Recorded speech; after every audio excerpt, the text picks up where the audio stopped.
It was a typical Friday night, and I was bored, so I decided to hop on Omegle to see what kind of strange conversations I could find.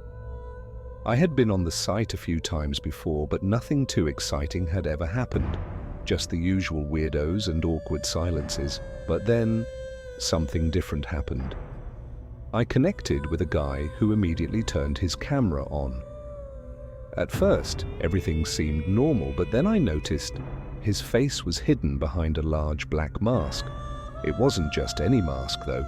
It looked like something out of a horror movie, angular, sharp, with holes for eyes that made it almost impossible to tell if he was even looking at the camera. His voice was calm, almost unnervingly so, as he greeted me.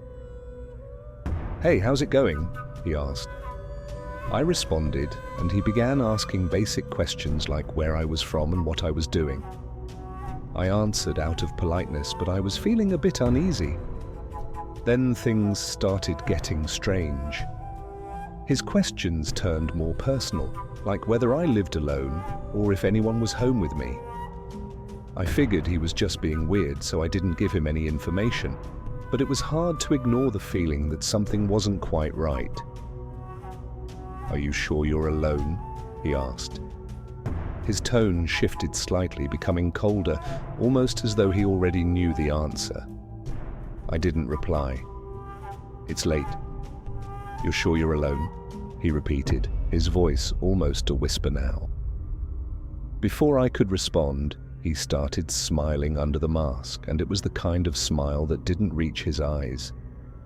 It was like he was enjoying the discomfort he was causing me. I began to feel a chill crawl up my spine. "Listen, I'm not here to cause trouble," he said in an almost reassuring tone. "But you should probably lock your door, just in case." I froze, unsure of what to say. Then, without warning, he disconnected the video call. I was left staring at a blank screen, the silence in my room deafening. My heart was pounding, and I quickly logged off the site, brushing off the encounter as some strange prank.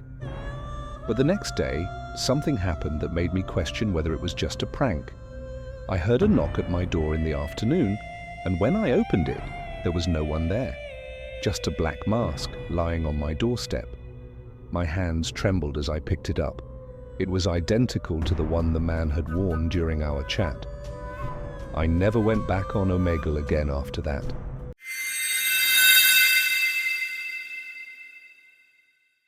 It was around 2 a.m. when I decided to hop on Omegle for a late-night session. I didn't expect much, just random people, weird conversations, and the usual awkwardness. After a few pointless chats, I stumbled upon a person who didn't speak at all. They didn't even type anything. They just stared at the camera with an eerie, expressionless face. I felt a little uneasy, but decided to give it a moment. "Hello?" I typed. No reply, just silence. I tried again. "Hey, are you there?" Nothing. I could see the person's face clearly, and there was something strange about their eyes, empty, distant, like they weren't really looking at me, but through me. I began to feel uncomfortable, but before I could end the chat, I started to hear something. It was faint at first, like a whisper, soft and barely audible, but it was coming from my speakers. I turned the volume up slightly, trying to make sense of it. It was a low, garbled sound, like someone whispering words I couldn't quite understand. My heart started racing. "Who's there?" I typed, hoping for some sort of answer. The whispering grew louder, but it didn't come from the person on the screen. It sounded as though it was coming from somewhere behind me, even though I was alone in my room. I spun around in my chair, expecting to see someone standing behind me, but there was no one. "Stop!" I typed, beginning to panic. "This isn't funny!" The whispering didn't stop, though. It only got louder, closer, as if something or someone was standing right behind me, breathing down my neck. My hands were shaking as I clicked to end the conversation, but the whispering continued even after the screen went black.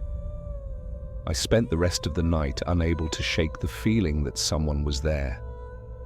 Every small sound in the house made me jump, and the whispers didn't stop until the next morning.